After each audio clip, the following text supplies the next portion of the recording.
Ja nüüd on aeg vastu võtta meie külaline. Ta pole mitu nädalat sõna võtnud ja ilmselgelt sellel pöördelisel õhtul, kus Donald Trump on taas oma seisukohta muutnud, ootame väga tema arvamust. See külaline on Reza Pahlavi. Tere õhtust. Tere õhtust. Härra Reza Pahlavi, suur tänu, et võtsite meie kutse vastu. Te olete, tuletan meelde, Iraani viimase šahi vanim poeg. Seega olete troonipärija. Ja võib-olla just sellepärast ning teie tegevuse tõttu tuleb öelda, et olete kõige tuntum Iraani opositsiooni esindaja eksiilis. Nii et te tunnete täna õhtul kergendust. See on minu esimene küsimus. Kas Ameerika otsus loobuda massilisest pommitamisest, mida veel viimastel päevadel ja isegi eile õhtul välja kuulutati, tähendab teie jaoks kergendust või on see teie arvates loobumine? Kõigepealt pean ütlema, et viimaste kuude kogemuse põhjal tuleb hinnata mitte niivõrd sõnu, vaid tegusid. Ja sageli ei ole sõnadele täpselt järgnenud teod. Üht öeldi, teist tehti. Ja ma saan hinnata ainult tulemuse põhjal. Mis jääb meie iraanlaste võitluses püsivaks, on vabaneda sellest režiimist. Sel hetkel toimus sekkumine. Selle tagajärjel sellest, mis juhtus möödunud jaanuaris, kui üle 45 000 inimese tapeti, massakreeriti selle režiimi poolt, kaitsetu elanikkond. Ja seetõttu oli see sekkumine vähemalt üks element, mis hakkas olukorda meie jaoks veidi tasakaalustama. See tähendab, et režiimi ründejõud hävitati suures osas. Kas sellest piisab, et tekiks uus ülestõus? Või on veel elemente, mis on kohapeal alles ja jätkavad elanikkonna ründamist? Meie jaoks on väljakutseks saada võimalus olla tunnistajaks iraanlaste viimasele sammule oma vabaduse nimel. Aga me tunnistame, et see sekkumine aitas meid veidi. Kuid kas see võiks jätkuda kuni selleni, et režiim ei suudaks enam meie elanikkonda hirmutada? Lisaks piirkondlikule ja geopoliitilisele küsimusele, mis praegu on arutelude osa, lähme siis veidi detailsemaks. Aga sinu jaoks, kas see idee, mille Donald Trump tõstatas, pommitada tsiviil- või kaheotstarbelisi taristuid, nagu elektrijaamad ja sillad, oli mingil määral vastuvõetav. Ja tema kasutatud sõnadega see tähendab Iraani tsivilisatsiooni täielik ja tegelik hävitamine. Jah, ma tahaksin veel kord olla selles küsimuses väga selge. Te ei soovi neid avaldusi kommenteerida? Ei, ma ütlen, et režiimi infrastruktuuride ja repressiooni elementide sihtimine on minu arvates usaldusväärsed tegevused ja sihtmärgid. Sihtmärgid, õigustatud sihtmärgid. Aga äkki tekib küsimus, kui kaugele peaksime selle piiri tõmbama? Mis on rahvusluse seisukohalt vastuvõetav? Ükski Iraani patrioot ei tahaks näha oma riigi infrastruktuuri hävitatud. Kas see on tõesti vajalik? Miks me tegelikult sellega silmitsi seisame? Mõistame probleemi olemust. Me seisame silmitsi julma režiimiga. Nende DNA-s on terrorism, väljapressimine, pantvangide võtmine, süütute veresaun ja nad tähistavad märtri surma, mitte elu. Meie iraanlastena jagame samu inimlikkuse, väärikuse, vabaduse ja inimõiguste väärtusi ning oleme täielikult selle režiimi vastaspoolel. Seega, kui mõtleme sellele, et Ameerika presidendi sõnade järgi toimus režiimi muutus. Režiimi muutus tähendab, et need on samad inimesed, võib-olla nõrgenenud, kuid ikkagi on nemad need, kes juhivad parlamenti ja kohtuvõimu. Nüüd asendab teda Khamenei poeg. Meie jaoks ei ole see tegelikult režiimi muutus. Ja teiseks ütleksin, et iraanlaste jaoks ei oleks ükski selle režiimi jäänuk kehtiv, usaldusväärne ega legitiimne lahendus. Meie jaoks peab toimuma lõplik katkestus. Ja miks me seda ütleme? Sest erinevalt sellest režiimist suudab vaba Iraan pakkuda maailmale mitte ainult meile endile, vaid ka stabiilsuse, rahu ja heade suhete elementi meie naabritega. Selle režiimi seikluste asemel läbi oma käsilaste Hezbollah Liibanonis, Hamas piirkonnas. Kõik see viitab selle režiimi olemusele. kas me saame seda režiimi usaldada? See on suur küsimus. Kas diplomaatia lahendab olukorra? Pärast 47 aastat selle režiimi käitumise hindamist muudab see äkitselt täielikult oma olemust. Mina ei näe seda reaalsusena, aga vaatame, mis saab edasi. Selge, saame aru, et sa ei usu eriti, et need läbirääkimised võiksid viia režiimi muutumiseni ja mõistame, et sa kahtled, sul on suuri kahtlusi selle suhtes, mida Donald Trump on ette kujutanud, ehk siis rünnakud tsiviilinfrastruktuuri vastu. Just nimelt sellest režiimist rääkides, kas sa ei ole äkki hinnangus eksinud?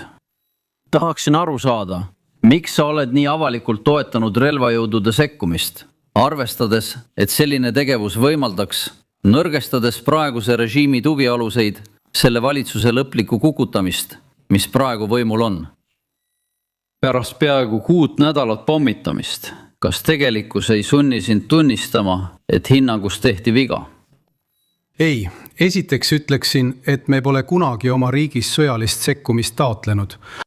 Aga me ei tohi unustada, et just see režiim viis meie riigi sellisesse olukorda, kus pidime selles konfliktis kannatama Iisraeli ja ameeriklaste rünnakute all. Aga teie soovisite selliseid sekkumisi? Sest just nimelt, mõistke, see on Iraani vaatenurgast. Ma ei räägi Ameerika ega Iisraeli vaatenurgast selles piirkonnas. Ma räägin Iraani vaatenurgast. Te olete vangistuses. Teid tapetakse, mõrvatakse, hukatakse iga päev. Ja see on režiim, mis on teid pantvangi võtnud. Me peame tõesti vabanema. Aga kas me suudame vabastada rahva, kes läks tänavatele ja keda massiliselt tapeti ilma välisabita? See on natuke nagu soovitu. Maabumine, mis muutis täielikult ajaloo käiku teise maailmasõja ajal. Toimus sekkumine, mis aitas lõpuks Prantsusmaal vabaneda. Aga kas tegelikkus ei ole just sellele vastu? Sest režiim sai tõsiselt kannatada, nõrgenes. Režiim nõrgenes tõsiselt. Kas sellest piisab viimaseks ülestõusuks? Võib-olla mitte alati, aga me oleme palju lähemal. Režiim pole kunagi oma eksistentsi jooksul olnud nii nõrk. Teisest küljest on nad alati ajanud aja võitmise poliitikat, asjade edasilükkamist, ellujäämist. Iisraeli või Ameerika administratsioon, et taas tugevdada oma tüüpilist jõudu. Kas sa arvad, et täna see režiim on praegu kergemini kukutatav, samas võiks ka ette kujutada, et tal on täna rohkem trumpe käes kui enne sõja algust. Eelkõige seetõttu, et tal on võim blokeerida strateegiline Hormuzi väin. Aga veel kord, kui märkad seda suunamuutust, mida ma viimastel kuudel olen tajunud, siis samal ajal, eriti Euroopas, valitsused, kes seni olid seda joont järginud. Et rahustada meeleolusid, tähendab otsida käitumise muutust, mitte võtta otsustavat seisukohta revolutsioonilise kaardiväe lisamise kohta terroristlike organisatsioonide nimekirja. Mis juhtus? Kas sellepärast, et tal olid pantvangid või tema enda pärast sellepärast? Kui Saksamaa kantsler näiteks ütleb, see režiim kaotas pärast seda veresauna oma legitiimsuse. See aitas sellel režiimil näidata, et me oleme ikkagi veel siin, me seisame veel püsti pärast kogu seda veresauna. Lõppkokkuvõttes tuleb mängu moraalne aspekt. Ma arvan, et seda tasub öelda. Sest täna on ainus asi, mis takistab meil töö lõpetamist, see, et me peame jätkama, kuni see režiim lõpuks kukub. Veel rünnakuid repressiivsete jõudude vastu, mis on suunatud elanikkonna vastu. Sel hetkel näete, et iraanlased leiavad õige aja tegutsemiseks. Meie hetk saabub peagi. Mis ei toiminud, vabandust, et segan, kas see võiks veel 6 nädalaga toimida? Just, see sõltub taaskord sellest, kas on olemas katvus, sest kujutame ette ühte stsenaariumi. Need riigid ütlesid, teeme osa tööst ära, ülejäänu las teevad iraanlased. Ja kõik esitavad selle küsimuse. Kõik on ajakirjanikud, parlamendiliikmed. Millal Iraani rahvas üles tõuseb? Ma ei ütle, et nad tõusevad üles, aga õigel hetkel. Tegelikult nad juba proovisid, aga millised olid selle ülestõusu tagajärjed? Täielik veresaun. Sel hetkel, mis on see tegur, mis võimaldab inimelude kaotust vähendada? Lõppude lõpuks on tegemist veresaunaga.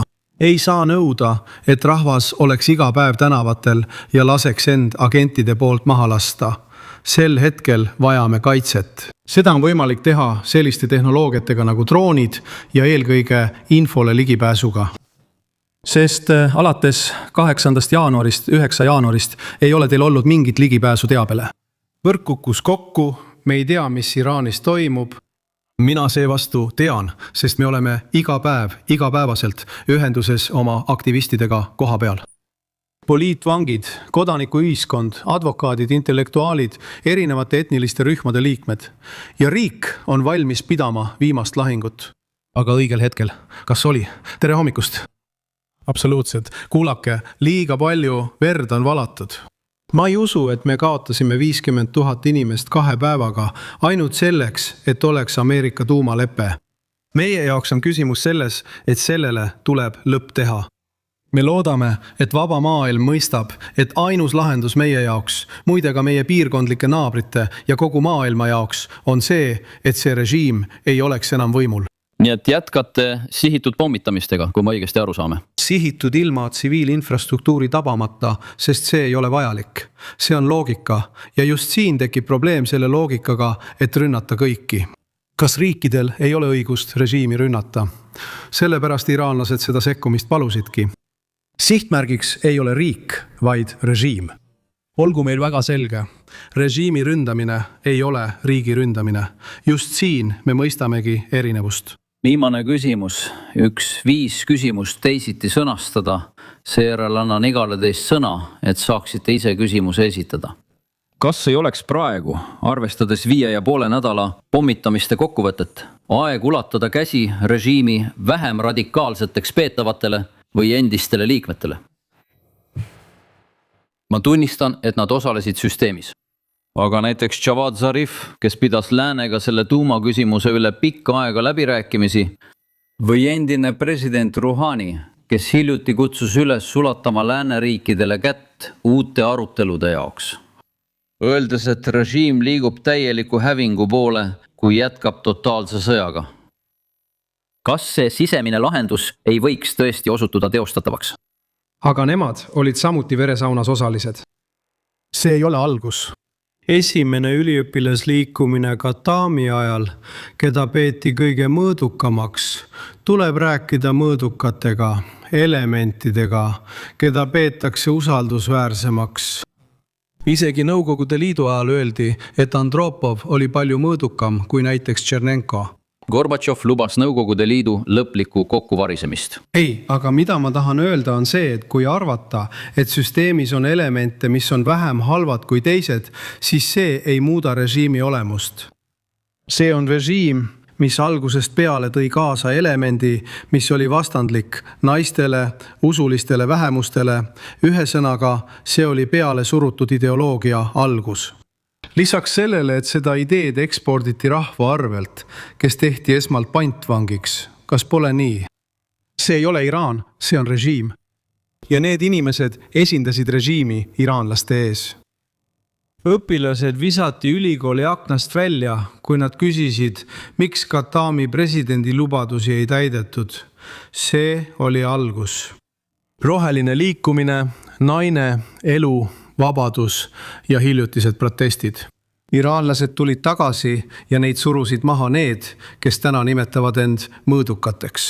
Ei, neil on veri käte küljes. Seetõttu ütlen, Iraani ja selle rahva jaoks on oluline täielik vabadus. Ükski neist inimestest ei saa olla osa lahendusest. Kõik nad on elemendid. Sinu silmis halvas valguses. Mitte minu, vaid kogu rahva silmis diskrediteeritud. Sinu küsimused, François. Jah, minu küsimus on selle kohta, mis edasi juhtuks. See tähendab, et režiim vastab tingimustele, mida sa just mainisid. Mulaad, mõõdukad, mittemõõdukad, radikaalsed eemaldatakse. Kehtestatakse üleminekurežiim pärast mulasid, kus sul tuleks vajaduse korral täita teatavat rolli. Sellel üleminekurežiimil peaks olema oma välis- ja julgeolekupoliitika. Juhtus nii, et eile esitas Iraan, mulade riik, 10-punktilise plaani. Trump pidas seda Ameerika Ühendriikidega arutelude jaoks sobivaks aluseks eeldusel, et Iraanis on toimunud režiimi muutus. Ma kasutan tema sõnu, mitte enda omi. Kas see 10-punktiline plaan oleks sinu jaoks vastuvõetav alus välispoliitikale Hormusi väina ja lahe julgeolekurežiimi küsimustes ilma ameeriklasteta ja nii edasi? Või lükkad sa tagasi need 10 punkti, sealhulgas sanktsioonide tühistamise ja varade vabastamise ning muu sellise? Mis on sinu reaktsioon sellele? Esiteks, ilmalik demokraatia Iraanis ja meie poliitika alus nii sise- kui ka välispoliitikas sõltub tulevaste valitsuste poolt võetavast poliitikast. Aga üldiselt, mis on meie riigi rahvuslik huvi? Kõigepealt on see sõbralike suhete hoidmine meie naabritega ja piirkonna stabiliseerimine. Ilma selleta ei suuda me tegelikult taastada arenguteed, tagada elanikkonna heaolu, luua majanduslikke võimalusi ega üles ehitada oma riiki. Selle asemel, et lubada, et diktatuur, seekord sõjaline, fašistlik ja samal ajal korrumpeerunud ning mafioosne, otsustab kõike mitme aasta jooksul. Ma ei usu, et revolutsiooni kaardiväelased näitavad üles paremat poliitilist tahet lääne suhtes. Selle lääne suhtes, keda nad on alati ähvardanud. Ära unusta, et selle režiimi alus põhineb islami marksistlikul ideoloogial, mis tõi selle režiimi võimule, olles oma olemuselt läänavaenulik ja antiimperialistlik ja turumajanduse vastu. See on alati olnud äärmiselt mafioosne süsteem, mis püsib jätkuvalt taaskord väljapressimise abil.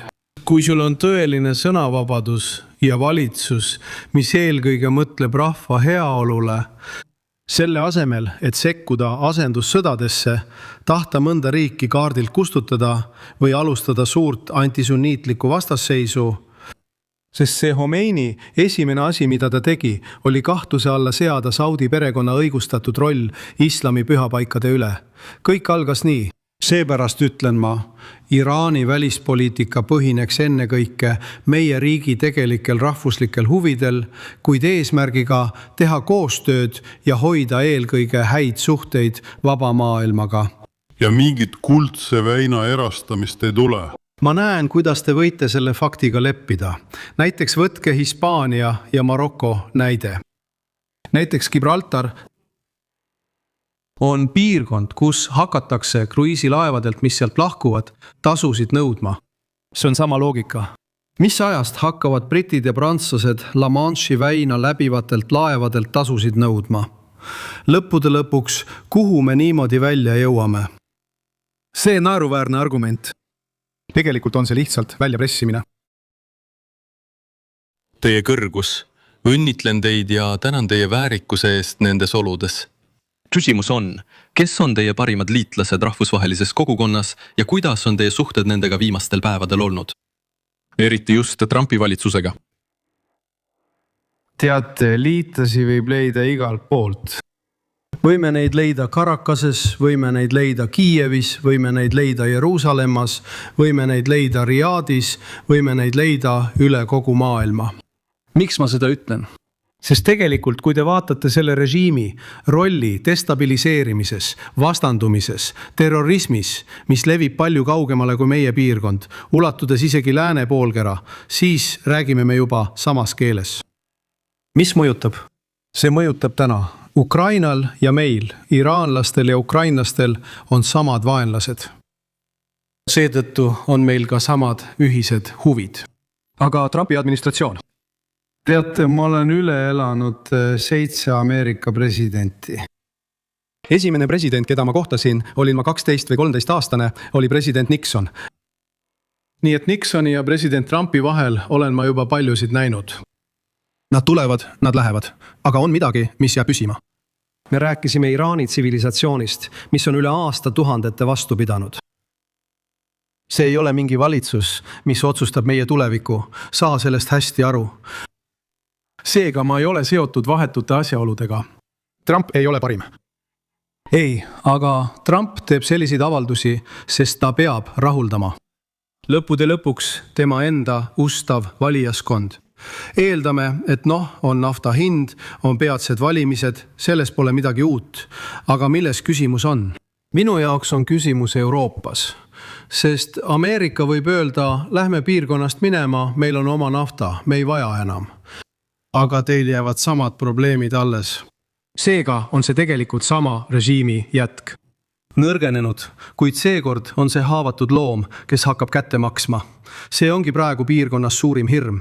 Ja seepärast ma ütlengi, ainus viis probleemi lahendada on seal, kus sul on selleks võimalus. See ei juhtu alati. Tõde on see, et see on ajalooline võimalus maailmal täielikult muutuda. Ja see saavutatakse meie riigi vabastamise ja selle režiimi lõpetamise kaudu. See on haavatud loom, kes tuleb ohverdada. Teie kõrgus, nagu ma varem ütlesin, oli mingil hetkel eesmärgiks saavutada ilmalik demokraatia Iraanis. Ja mõned nädalad tagasi oli teil endal võimalus öelda, kuna olete üks tänapäeva nähtavamaid opositsioonitegelasi, et see oleks üleminekuperioodi ajutine mandaat. Täpselt nii. Mis oleks teie arvates siiani selle ülemineku konkreetse ajakava järgi, kui pikk oleks selle ligikaudne kestus? Kas me räägime 1 või 2 aastast ajast, mis kulub valimiste korraldamiseks, või oleks see midagi palju pikemat, kuni leitakse institutsionaalne mudel, mis sobib Iraanile? Sest võib-olla tahab ka teie riik leida omaenda institutsionaalse mudeli. Realistlikult võttes usun ma siiralt, et üleminekuperiood kestaks umbes 2 aastat, tegelikult maksimaalselt 3 aastat. Ja see sõltub ka teguritest, mis määravad ära, kui kiiresti rahvas selle põhiseadusliku protsessi kaudu otsuseid langetab. Tegelikult on üleminekuvalitsus ajutiselt vastutav riigi asjade korraldamise eest. Seetõttu olen alati arvanud, et parim viis stabiilse ülemineku saavutamiseks on kaasata lahendusse võimalikult palju elemente, mis ei ole seotud selle režiimi negatiivsete külgedega, kellel ei ole verd kätel. See hõlmab enamikku praegusest bürokraatiast. Ja see võib hõlmata suurt osa relvajõudude elementidest, nii armeest kui võib-olla isegi Basiji üksustest. Või nende inimeste puhul, kes ei ole otseselt süüdi, sest siin on õiguse mõistmise küsimus, mis tuleb päevakorda tõsta. Me nägime seda Lõuna-Aafrika tõe ja leppimise protsessi lõpus. Lõppude lõpuks me jälgisime Nürnbergi kohtuprotsesse. On olemas terve õigussüsteem, mis tegeleb ülemineku õiglusega. Kuidas me seda teeme? Mida me ülejäänud dieediga peale hakkame? Igatahes riik peab olema ja mul on selle kohta väga täpne plaan esimese 100 päeva jaoks, mis on selgitatud projektis nimega IPP, Raua jõukuse projekt. Aga kõik see viib lõpuks selleni, et Põhiseadusassamblee, mida tegelikult esindavad rahva poolt valitud isikud, on see, kes otsustab selle küsimuse üle. Põhiseadus, tulevane valitsemisvorm, kõik see kinnitatakse lõpuks rahvahääletusel. Sel hetkel toimuvad selle uue demokraatia, olgu see siis vabariik või parlamentaarne monarhia, esimese parlamendi ja esimese valitsuse valimised, rahva otsus. Selle ametiaja lõpus saab ülemineku valitsuse töö läbi ning võim antakse üle parlamendile ja esimesele valitud valitsusele. Nii lõpeb see tsükkel. Isiklikult arvan, et see kõik võib juhtuda 2 aasta jooksul. Tõeline küsimus on, kas järele jäänud elemendid, kes püüavad seda protsessi saboteerida, suudavad asja veidi edasi lükata. Kõik sõltub ka sellest. Lõpuks. Ma olen kuulnud mõningaid sinu kriitilisi märkusi just eurooplaste ja nende pideva kõhklemise kohta. See Prantsuse euroopalik rangelt kaitsev hoiak ja režiimile ebapiisava surve avaldamine. Kas sa nägid seda natuke nagu omamoodi puutumatuse märgina, mis saadeti režiimile? Ja kui te ütlete, et režiim on määratud kukkuma, kuid me näeme, et ta ei kuku, kas te arvate, et meil on selles oma vastutus? Kas sellepärast, et me ei olnud selles piisavalt aktiivsed koos ameeriklastega? Tegelikult pean ma ausalt ütlema, et see lepitamispoliitika on meid toonud täpselt sellesse punkti, kus me nüüd peame silmitsi seisma praeguse olukorraga. See ei juhtunud iseenesest. Sageli visati päästerõngas üha vähem legitiimsele režiimile. vaadake riigi majanduslikku olukorda. See jõudis sinnamaani, et iraanlased ütlesid, see mõõdukate ja radikaalide mäng ning reformi liikumine enam ei toimi. Me ei usu sellesse enam. Me peame sellest etapist üle saama. Päästerõngas. kas Prantsusmaa viskaks Iraanile päästerõngaid? Igal juhul. Ma mäletan, kui see kõik algas. Kas sa tead, kui palju Iraani dissidente tapeti Prantsusmaa pinnal? Kas sa mäletad Anis Nakashi lugu Shapur Bakhtiari mõrva, meie endise peaministri? Või oli ka see rünnak kurdi liidri vastu, kuidas see koht nüüd oligi? Mykonos, ma arvan, et see oli selle koha nimi tol ajal. Igatahes oli palju teisi sarnaseid juhtumeid. See oli ajal, mil Euroopa valitsused, kes tahtsid Iraaniga mingit omamoodi merkantiilist lähenemist, unustasid kõik need asjaolud. Ma mäletan aega, kui olid Roland Dumas, Genscher ja Jack Straw, kes reisisid Londoni, Pariisi ja Bonni vahet Teherani, et müüa, ma ei tea, metrood või Airbusi või kõike seda. Aga selles mõttes, et režiim oli juba hakanud meie enda rahvast terroriseerima. Tol ajal räägiti pantvangide võtmisest, ei räägitud tol ajal hukkamistest, ei räägitud tol ajal režiimi sellest diskrimineerivast küljest. kas nad pigistasid teie suhtes silma kinni? Nad tõesti pigistasid silma kinni. Noh, alati on aega parandada ja just praegu ongi õige aeg parandada. Praegusele Prantsuse presidendile olen õnnelik, et 2 pantvangi vabastati, kuid meil on endiselt miljoneid ja miljoneid pantvange Iraanis. Ja kes garanteerib, et uusi pantvange enam ei võeta? Kes garanteerib meile, et see režiim ei proovi uuesti? See on natuke nagu Tamme ja Pilliroo lugu. Nad tahavad, et Jeruusalemmas ei oleks enam Netanyahut ja Valges Majas ei oleks enam Trumpi. Võib-olla leiavad nad veel kord võimaluse end uuesti üles ehitada. Just seal peitubki tõeline oht, sest taas kord on režiimi DNA tõeline probleem. Ja seepärast ütlen ma, et selle režiimi ülejäänud osa ei erine sellest samast DNA-st. Ta ei saa end sellest DNA-st lahutada. Sest kui nad jätkavad, ütleme, kui nad suudavad vastu võtta väidetavalt nendes läbirääkimistes nõutud tingimused, on see režiimile sellisel kujul lõpp. Nad ei saa enam jätkata sellega, mida nad on seni teinud. Kas sa arvad, et nad on tõesti valmis seda tegema? Kas nad on lõpuks valmis täielikult alla andma? Mina ei näe seda, ausalt öeldes, ma ei näe seda. Ma arvan, et see on katse aega võita. Ja võib-olla üritavad ka ameeriklased teiselt poolt natuke aega võita. Mina ei tõlgenda neid märke nii. Ma kordan, see ei ole mängu lõpp. See mäng käib veel. Lõpuvilet pole veel antud. Aitäh, suur tänu, Reza Pahlavi, et vastasite täna õhtul meie küsimustele ning tegite seda väga otsekoheselt ja ausalt. Kas me oleme juba otse-eetris? Me oleme otse-eetris, kindlasti.